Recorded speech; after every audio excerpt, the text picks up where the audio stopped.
Federal agents today searched an Arizona house belonging to one of the website's founders as the federal government shut down the internet site, Backpage.com, saying it was an action supported by the Justice Department's office that fights child sexual exploitation.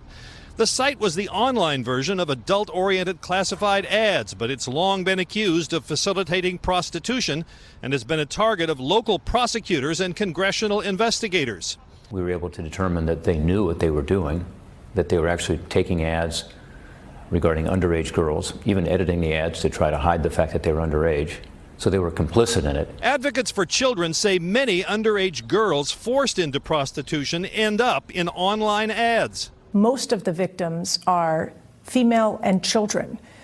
It's really a form of slavery, modern-day slavery. State and local investigators have said in the 14 years Backpage.com was in operation, it earned millions.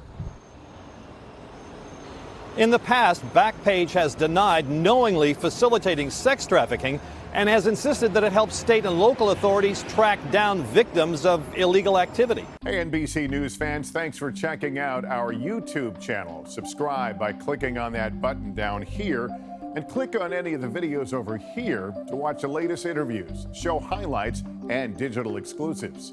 Thanks for watching.